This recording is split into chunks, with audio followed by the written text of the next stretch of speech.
A former Home Secretary said intelligence and security services could be reluctant to work with her. Lord Blunkett is one of many to criticise Rishi Sunak's decision to reappoint Ms Braverman after she was investigated over the leaking of a story involving MI5. LBC's political correspondent Ollie Barrett has been following today's developments. The spokesperson for Rishi Sunak said today that yes, the Home Secretary does have strong relationships with all of the operational bodies that report into the Home Office. Rishi Sunak's spokesperson was further asked whether there might be a concern that some security officials might be reluctant to share information with Suella Braverman, given some of the recent revelations. And Rishi Sunak's spokesperson said no, any suggestion of that would be entirely false. The deadline is drawing nearer for fresh Assembly elections to be called in Northern Ireland after politicians failed to reform a power-sharing deal in the region. Northern Ireland Secretary Chris Heaton-Harris has warned he'll have to call another vote if the deal isn't made before midnight. Vladimir Putin says Liz Truss was crazy to raise concerns about nuclear weapons while serving as foreign secretary. Speaking through a translator during an event in Moscow, the Russian president says she must have been a bit out of it. We've never said anything proactively about possible use of nuclear weapons by Russia. We have only hinted in response to those statements that the Western leaders have made. Mr. Putin also accused the West of fueling the war in Ukraine and destabilising the world food and energy markets. Officers who've just joined the Metropolitan Police are being told to confront and challenge racist and misogynistic behaviour among colleagues. The new head of the force, Sir Mark Rowley's been speaking during a graduation ceremony in Hendon. Victim support groups say women deserve better after a sharp rise in violent and sexual offences led to a record high for police-recorded crime. In England and Wales, 6.5 million reports were recorded in the 12 months up to June. And flu levels are rising in England, with rates highest among children. The UK Health Security Agency says there's also been a drop in the number of 2- and 3-year-olds getting a free nasal vaccine from their GP. In the city, the FTSE 100 closed up 18 points at 70.74. The pound buys $1.16 and €1.16. LBC weather: rain moving north overnight, dry for northern Scotland and eastern England, and lows of 11 degrees. From Global's newsroom for LBC, I'm Tim Daly. This is LBC from Global, leading Britain's conversation with Iain Dale.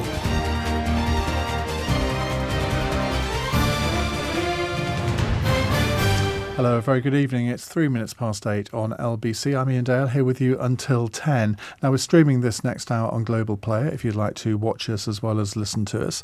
And we are in the company of Roger Mosey. He's currently Master of Selwyn College, Cambridge. Sounds a very, very grand title. And Deputy Vice-Chancellor of the University of Cambridge. But from our point of view, and this is the most important bit, he's former Editorial Director of the BBC and former Director of TV News, held all sorts of positions in BBC Radio, including editing the Today programme and controller of 5 Live. And he's written a book called 20 Things That Would Make the News Better. If you're watching, here it is. And I think it's a fantastic subject for a book, and in a way I'm really jealous because I wish I'd thought of it myself, because I think we've all got ideas about how we think the news should be, how it could be better, how things could be changed to make it more relevant to our lives. Because this whole idea of objectivity, of impartiality, I think maybe we'll develop that a bit over the course of the hour. But of course, it's actually impossible to be totally objective, because the very decision that an editor makes on what to include in a programme is a subjective decision. If you're planning an hour-long news programme and you have, 8 or 10 slots to fill, you're making a subjective decision by choosing to include one news story over and above another, which other people might think was more important. So it's a hugely complicated area. And of course, we're now in the era of fake news. And I think that's added a lot to it. We are in the era of 24-hour news channels, but I wonder whether they're about to be slightly made redundant. I wonder how many people now watch 24-hour news for more than a few minutes at a time just to get the headlines, because we live in a society where we're told that we have the attention span of a flea. So all these viral videos from this hour, there may well be a video that is put out that's 90 seconds long. Does it have the context of the rest of the discussion? Possibly not. So everything is changing in how news is covered. And Roger is looking at how we can make the news better. So we'd love to get your input into this. Have you have some ideas. Maybe you have some criticism of the way different broadcasters, not just the BBC, but maybe ourselves as well, how we cover the news. We have as you know, a rolling news channel now, LBC News, which has proved to be incredibly popular. I mean, it's getting between 500,000 and 1 million people listening every week, which I'm not sure when it was set up whether people thought it would be that popular, but it's the news every 20 minutes, and so you can keep up to date in a very accessible way. Roger, welcome. Well, it's lovely to be here, Ian. Well, it's great to have you here because you have so much experience to bring to this subject. Now, what made you want to write this book in the first place? It's what you just said, really, which is there's a huge amount of stuff around, and social media and bad actors like the Russian government and the Chinese government. And therefore, I think it's really important that public service broadcasting and impartial news are preserved. But what you're seeing is trust is being eroded in them. So if you look at the figures, people don't trust them as much as they used to do. So I was trying to answer the question, why is that? And you're right that you can't be absolutely impartial about everything. But some people are now using the phrase not being biased. And I think that's quite helpful, that as you hear lots of things around the world which are opinionated or biased or untrue, you do need somewhere you can go to try and get the best shot at what really is happening. We've got all sorts of different news providers now. It used to be, well, initially just the BBC in terms of broadcast. Then ITV came along, then Channel 4, Channel 5. On the radio, also 1973, LBC started. 49 years ago, we celebrate our 50th anniversary this time next year. And now you've got all sorts of other speech radio stations as well. So there's a multitude of places for people to go. Do you worry that we are entering the same kind of news environment that America has experienced maybe for several years, where people prefer to access their news through the prism of their own political leanings? So if you are on the right, you are going to go to a certain news channel. If you're on the left, you're going to go to another. There is that risk, and you see it in America, to name the names, Fox News and MSNBC. And I sat one night in Los Angeles and watched the two alternately. And they've got different stories, different facts, different guests. The whole things are poles apart. Now, being here on LBC has got a very interesting model, which was pioneering, where you have something that the broadcasting regulators call due impartiality. So you achieve impartiality over a period. But Nick at breakfast and James O'Brien in mid-morning have a very different take on the world. But by having opinionated views through the day, you still achieve some sort of balance across the whole of the schedule. I think that's very clever and innovative. And I know some people in the BBC are actually rather jealous of the fact that LBC can, if you like, have its cake and eat it. What I wouldn't like, though, is you wouldn't want LBC to be only left-wingers or only right-wingers, because I think if you did that, you'd lose. According to social media, we are. We're the Labour Broadcasting Corporation, or we are sort of fascist broadcasting corporation, and there doesn't seem to be anything in the middle. And this is where the whole arguments on social media just descend into farce.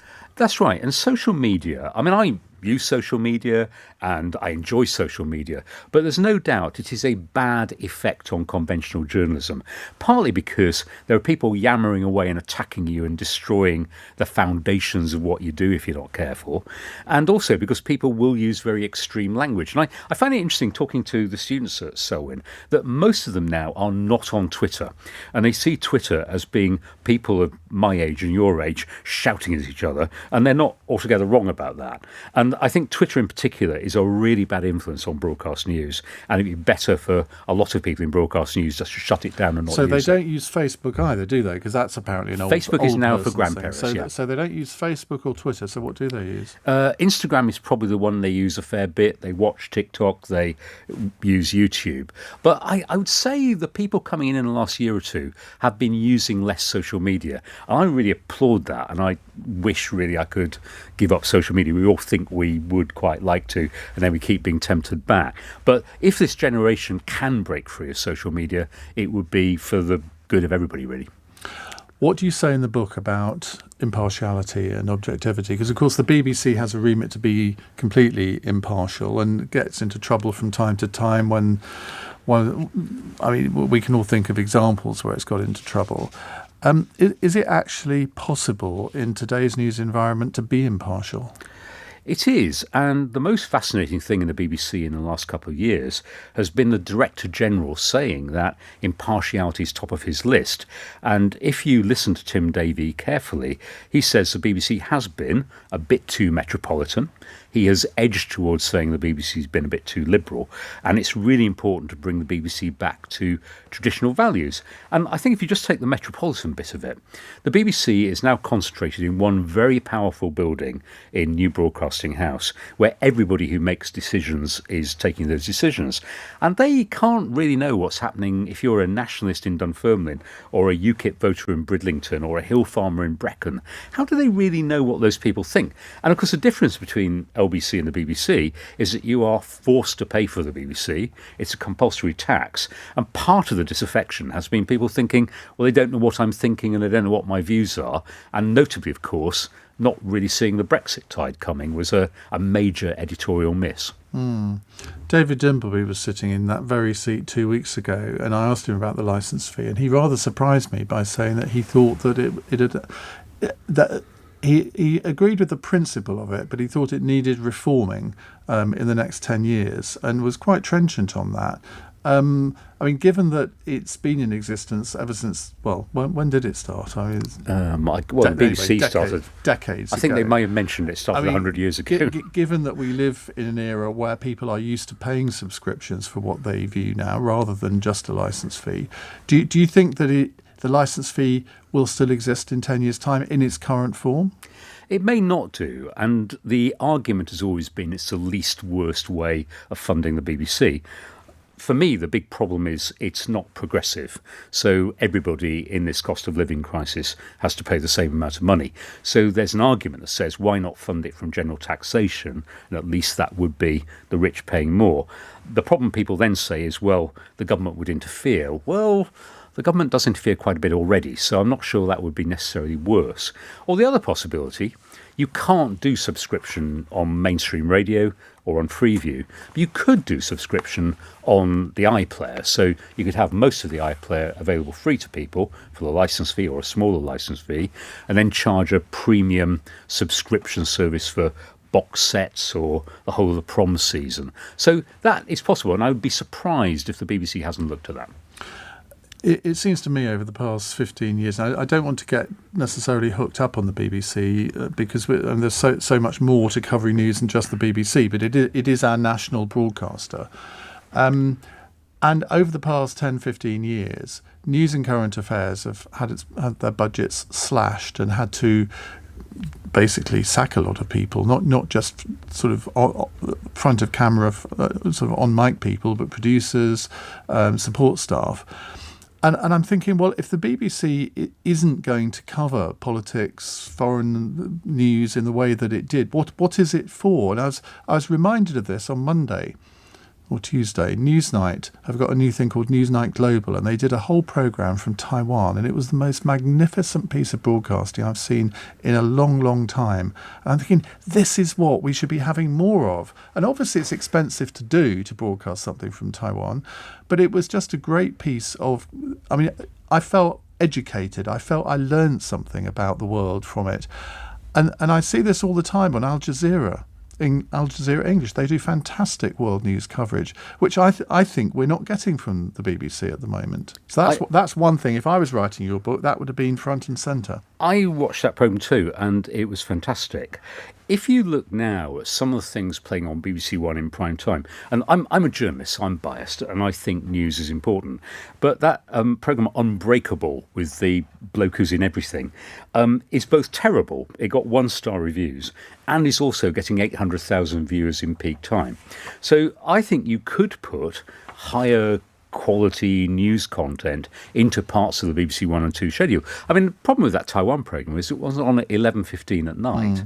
And if you look at some of the ratings of things earlier, the BBC could show its ambition and its global reach by putting more of that into the peak schedule. And of course, as a journalist, I would make smaller cuts to news and bigger cuts to all the antiques, quiz, cookery programmes, which you can find on any other channel. So there isn't a market argument now for the BBC making as many daytime type programmes as it does. Well, we're going to move on to talk about some of your 20 ways to make the news better in just a moment. That is nearly the title of Roger's book. It's actually called 20 Things That Would Make the News Better by Roger Mosey. He's going to be taking your calls after past as well. So if we can line them up, please, on 0345 6060 973. You're listening to LBC. I'm Iain Dale. It's 8:15. This is LBC. COVID-19.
On LBC.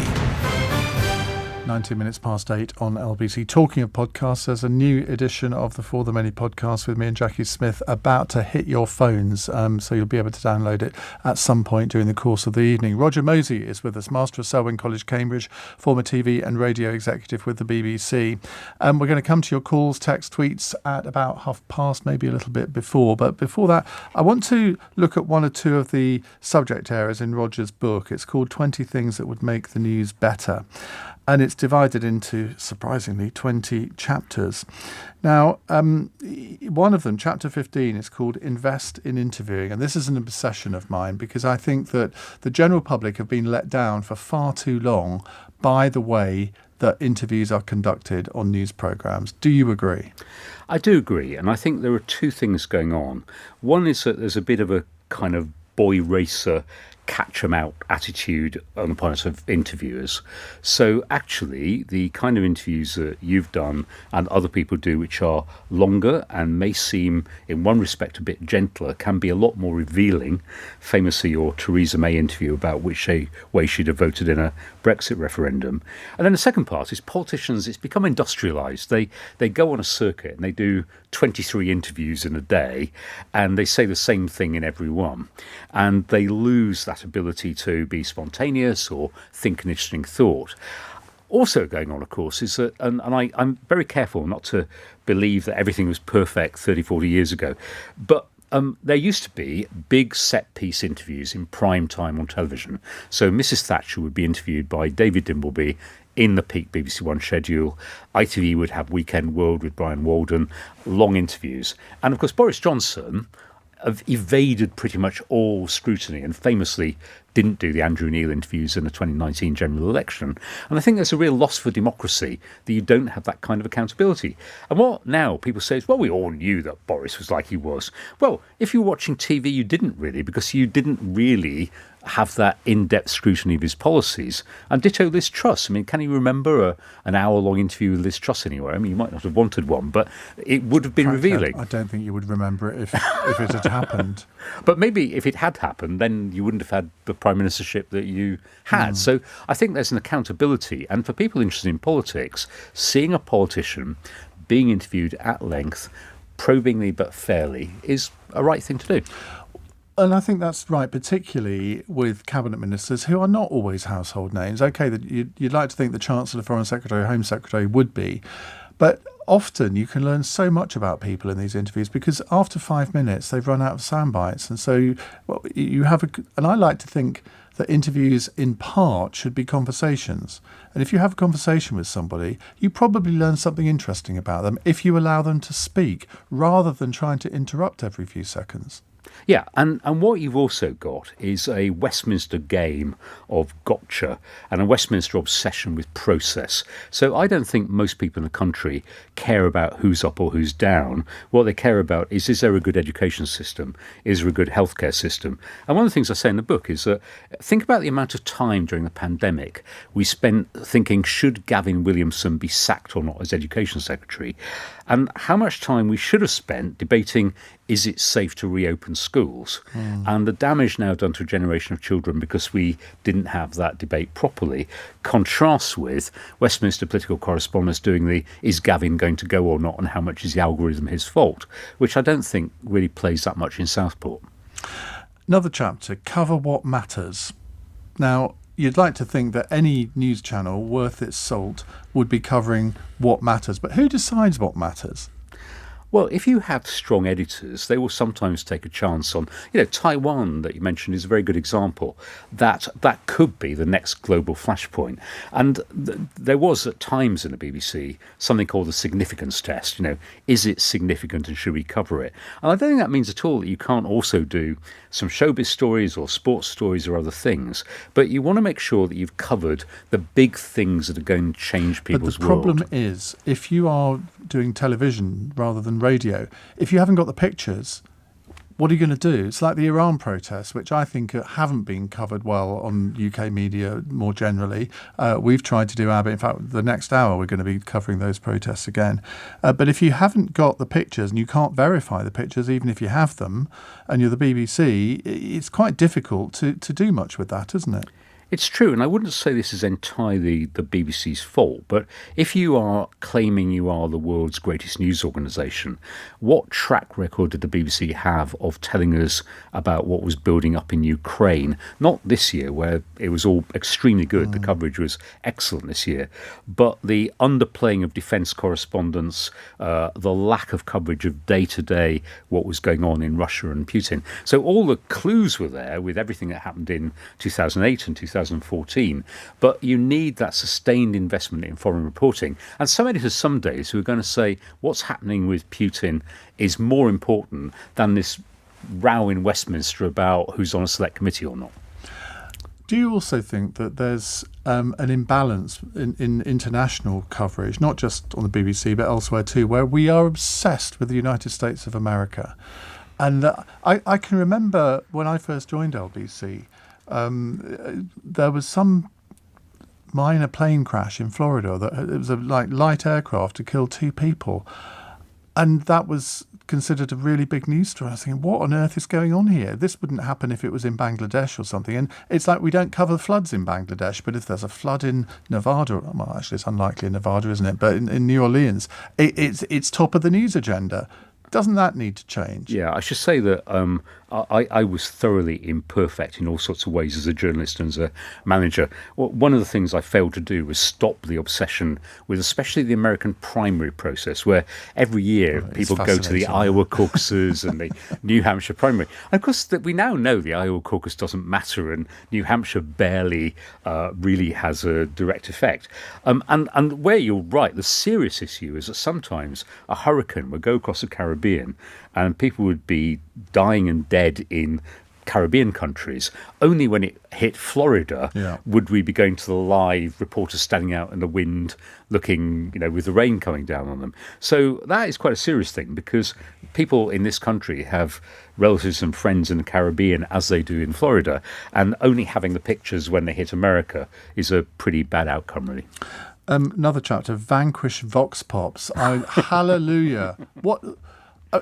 and this is in the cost of living crisis. This is quite a difficult one because I am fed up with so-called news programmes interviewing Mrs. Miggins from 32 Acacia Avenue, Doncaster, about how terrible her life is. Now, does that qualify as news? It's also sometimes impossible really to get a proper reaction. I cite the way that reporters are sent out to say, what do you think of Keir Starmer's Labour conference speech? And the fact is that 99% of the country have not seen it live. And the thing that they do get influenced by is the way it's cut up and used in the bulletins where they're asking people how they're responding to it. So I think they're largely pointless. And of course, the other thing is that they are balanced. So I'm in favour of impartiality generally, but often with a Vox Pop, you'll get someone saying, I like Rishi Sunak, someone else saying, I don't like Rishi Sunak, and someone saying, I don't know yet. Yeah. And how much does that enlighten you? So I would rather have news about what's happening. That's impartiality, isn't it? Because which is why I wouldn't do them. But the point is that if you send someone to Wakefield, how often do you really feel that you know Wakefield better, as opposed to you've just got a few random voters saying things? And I do believe, the whole point about LBC and 5 Live, where I used to work, is they do have the voices of the British people in those programmes shaping the content. And I think that does genuinely work. It's in television where the random Vox Pop is infuriating and pointless. Now, the chapter I most enjoyed was chapter 11, Stick with Presenters, which I think is a laudable aim. I've got the book here, and I think I start that chapter by saying they're a funny lot, presenters. Well, that's true. And presenters, you can't do radio and TV without them, and they are wonderful. But you'd quite like to, wouldn't you? Yeah, it does. It starts a funny lot. It's like political agents. They regard candidates as a legal necessity, and that's about it. Yeah, and there are some presenters where your heart is in your mouth thinking, what on earth are they going to say next? Other presenters where you can just leave it with them and they'll be better than you are at coming up with a great programme. And I cite examples where, if you're a BBC manager or an editor, you get people flattering you and saying how marvellous you are and how you've been an inspiration to their career. I had at least a couple of cases of that where, having then hired these people, I wasn't even invited to their leaving party when they went because I'd so fallen out of favour or fashion, or they no longer needed you. And look, presenters, I admire them because they're the people putting their face and their reputation on the line, and we just sit behind the scenes and press the buttons. But I don't dissent from the idea that they are a curious bunch of people sometimes. Well, I would completely admit that. And I mean, it must be difficult as an executive, as an editor, dealing with the presenter egos, because there is no one that appears on the media that hasn't got an ego. I mean, let's be clear about that. And managing this team of giant egos who take exception when they think one of their colleagues is being treated more preferably than they are. I mean, that must be incredibly difficult. I'm not going to name names here, go on. but I remember during the Iraq War, obviously a really serious major international event. But my personal memories of that are that we were trying to do a combined news and current affairs programme with a distinguished news presenter and a distinguished current affairs presenter, and both wanted to open the programme. So when they say now on BBC One over 2, they wanted to be there. So at 2 minutes to go, we were in a standoff and saying, well, I won't introduce it if he is on, and he won't do it if I, and doing that diplomatic UN type mediation between presenters is one of the things you're doing when you should be thinking about what is the editorial content of the programme. It happens quite a lot. Now, we're going to go to your calls in a moment, 0345 6060 973. But before we do that, you were running 5 Live when Miss Sheila Fogarty was on 5 Live. Any gossip you can share with us? Well, I'll wait until the commercial break and then I'll take you through it. Right, let's go to the news headlines at 8:30 with Tim Daly. The Prime Minister has defended Suella Braverman after a former Home Secretary said intelligence and security services could be reluctant to work with her. Rishi Sunak is facing criticism before she was investigated over the leaking of a story involving MI5. Northern Ireland politicians have failed to elect a speaker to the Stormont Assembly, meaning a power-sharing executive can't be formed. Westminster is now likely to order another election, the second this year, unless a deal is done before midnight. And Italian media are reporting the former Manchester City footballer Pablo Mari has been stabbed in a shopping centre in Milan. It's understood the defender, who currently plays for Monza while on loan from Arsenal, is conscious in hospital and was one of 6 people injured during the attack. In the city, the FTSE 100 closed up 18 points at 70.74. The pound buys $1.16 and also €1.16. LBC weather: rain moving north overnight, dry for northern Scotland and eastern England, with lows of 11 degrees. This is LBC. Love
Britain's Conversation. Iain Dale. Tweet at LBC. 8:35. Roger Mosey is with us talking about his book 20 Things That Would Make the News Better. We're going to go to your calls, texts and tweets right now. Paul is in Brighton. Hello, Paul. Right. Also, I'm not as eloquent or intellectual as you, but my point is... I've never been called intellectual, Paul. Well, you are compared to me. But anyway, my point is that I find the media very biased about Brexit and other items, but especially Brexit, because the media seems to have a big campaign at the moment. And this is, listening to the radio all day as I do, and different commentators all over the place. Like Emily Matus on the news agents today on her podcast had an issue about Brexit, and it summed up that when she gave all the reasons for Brexit, why people voted to leave, she didn't actually state the reason that people did vote to leave. And the reason is because the people at the bottom of the pile, unlike the media, who are somewhere nearer the top of the pile, haven't had a pay rise of 10, 15 years and seen all their jobs eroded by the importation of cheap foreign labour. And that is why, because they didn't feel the benefits of being European, that's why I didn't vote to be European, because I couldn't feel the benefits of it. Now, if you had a load of media-type people come across from the continent and take all your media jobs or apply for all your media jobs at half the rate and then not go take a pay rise, and you didn't have to take a pay rise for 10 years and your money's been slashed in half, how would you report Brexit then? How would you report staying in Europe? Because you wouldn't, as you had no benefit from it, you wouldn't want to stay in it, would you? Or you'd want to protest about it. The funny thing is, it's the one thing David Cameron got right.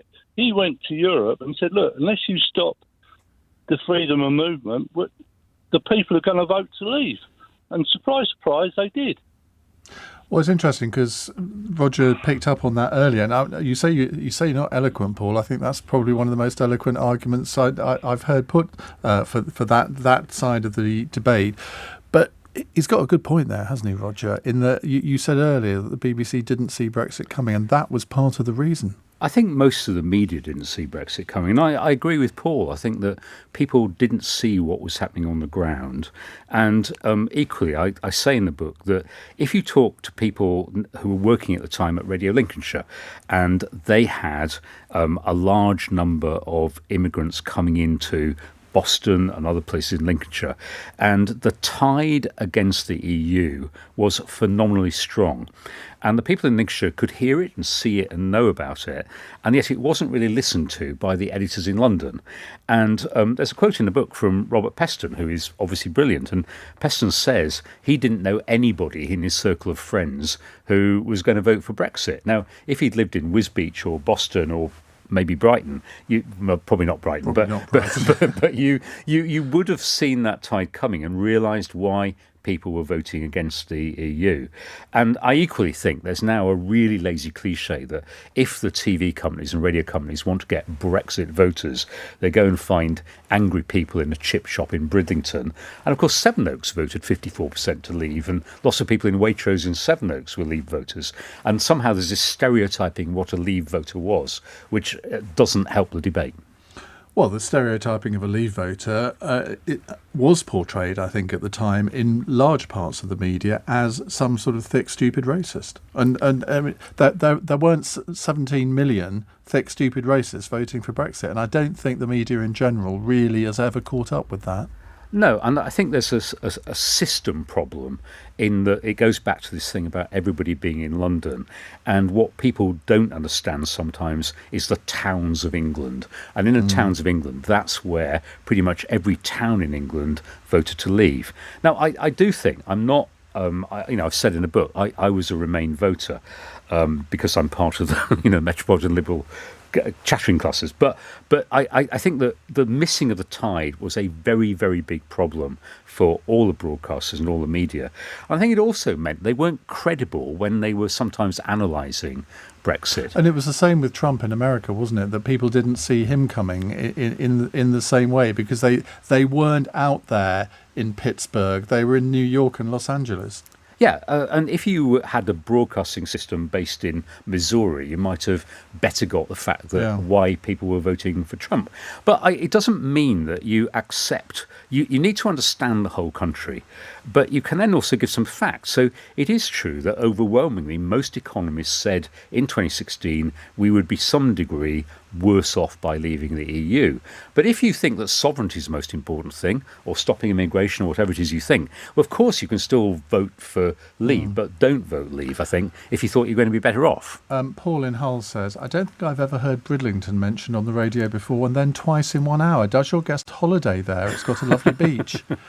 No, I come from Bradford, and so the place we used to go for seaside holidays were Scarborough, Bridlington, and my dad had a Blackpool connection as well. So. Paul, thank you very much. Let's go to Joe in Northampton. Hello, Joe. Hello. Thank you for having me on, and thank you for fielding my question, Roger.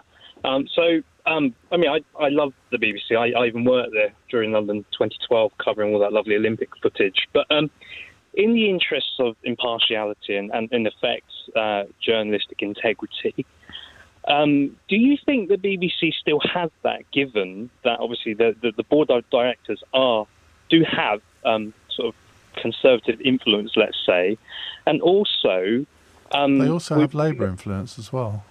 I mean, if you look at the makeup of that board, I know Robbie Gibb gets all of the publicity, but I think there's a trade union representative on there as well. So it's not all one-way traffic.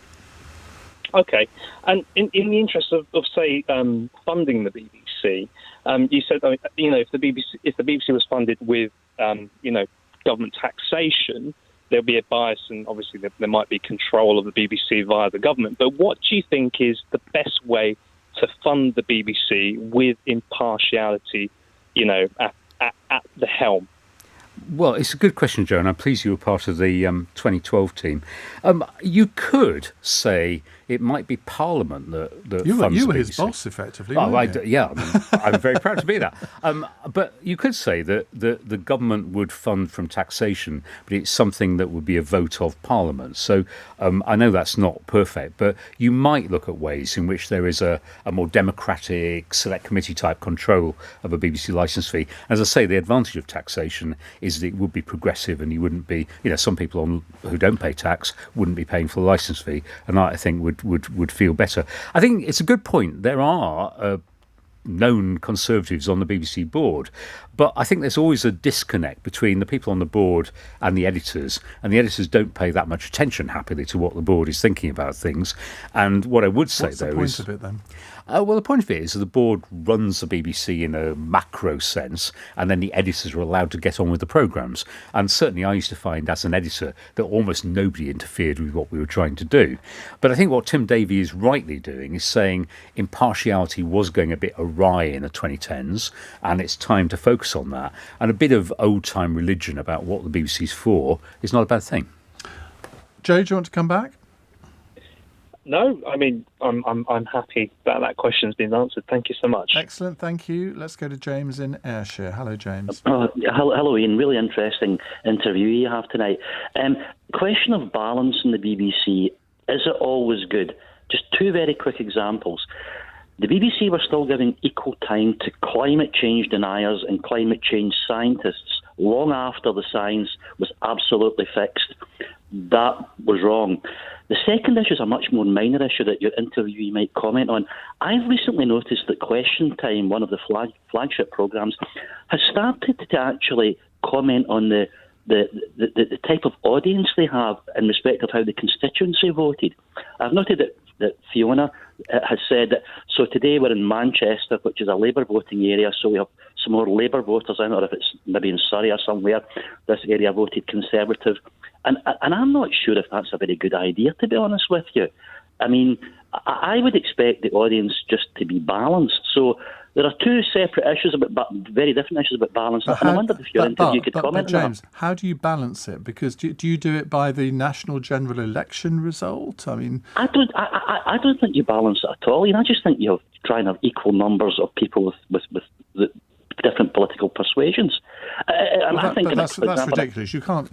If there's 100 people in the audience, you can't have 25 Conservatives, 25 Labour, 25 Liberal Democrats, and 25 others. That would be silly, wouldn't it? Why can't you? Well, because, for example, the Liberal I don't see Democrats are on what- 9% in the opinion polls. They have Yeah. have 11 MPs. Yeah, but then you're basing the ratio in audience on what I consider as a flawed voting system.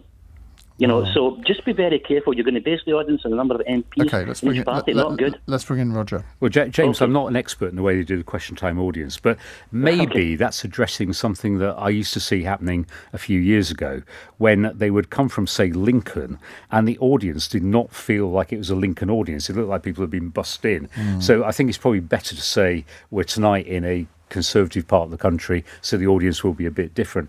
Just on climate change, though, I don't think more you're. important, Well, I probably. don't think you're right about that, because famously Nigel Lawson went on to the Today programme as a denier of human-made climate change, and that was a celebrated case. But over the years, if you look at people like Roger Harrobin and David Shukman, the BBC has been ahead of the game on climate change. And certainly as an editor, I would never regularly balance someone saying climate change is happening and someone is saying it's not. What you might do is very occasionally put someone with a different view on. But for the most part, I think we accepted the science of climate change.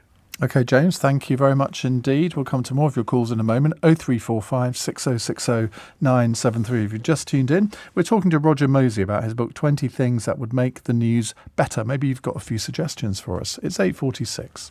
LBC. Our play.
LBC with Iain Dale. Call 0345 6060 973. It's 10 to 9 on LBC. Roger Mosey here with us, taking your calls on things that would make the news better. That's the title of his book. Let's go to Steve in Chelmsford. Hello, Steve. Hi, good evening to you.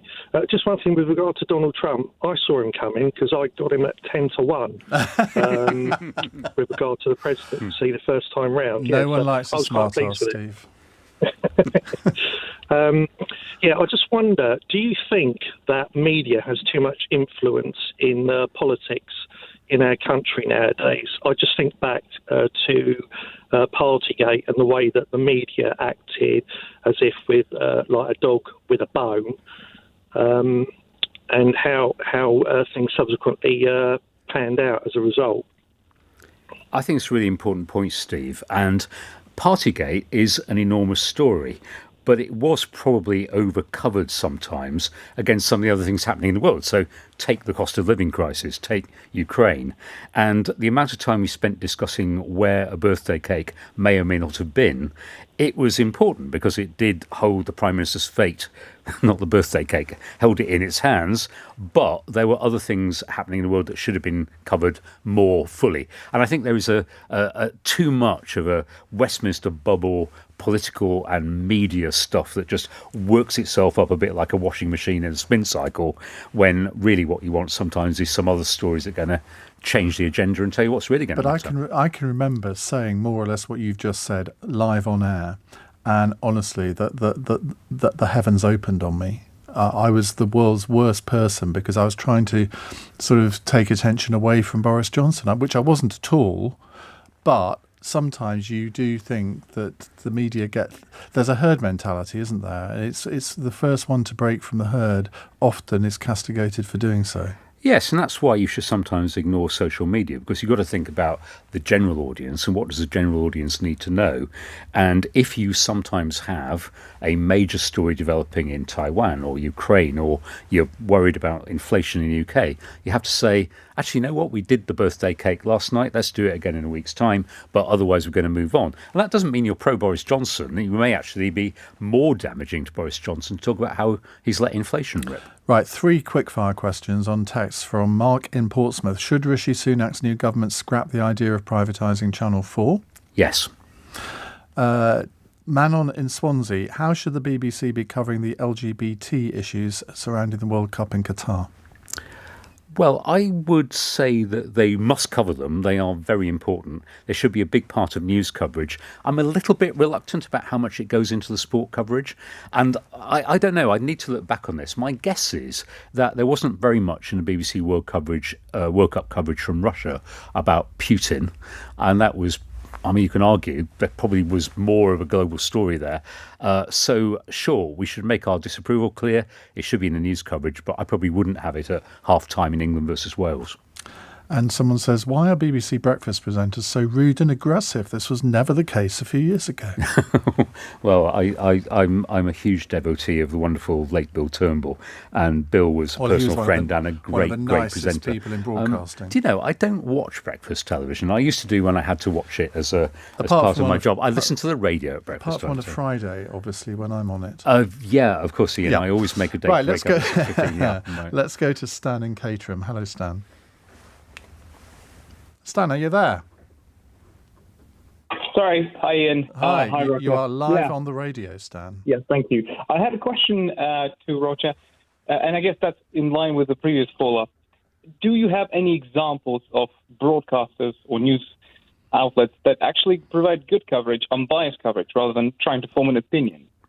Yes, I think there are lots of them. I mean, the BBC is a wonderful organisation. And the whole point about the book is to say it's a great organisation, but it could do better. And so could all the media. I love LBC. I still listen to a huge radio, which is fantastic. And the most important thing is that if you let it erode, if you let it be chipped away, you risk losing it forever. And I really want to make sure that we keep the best of public broadcasting, in which I would include LBC and Sky and ITV and lots of other great broadcasters. Stan, I sense you don't agree. I don't think I agree, especially you mentioned ITV.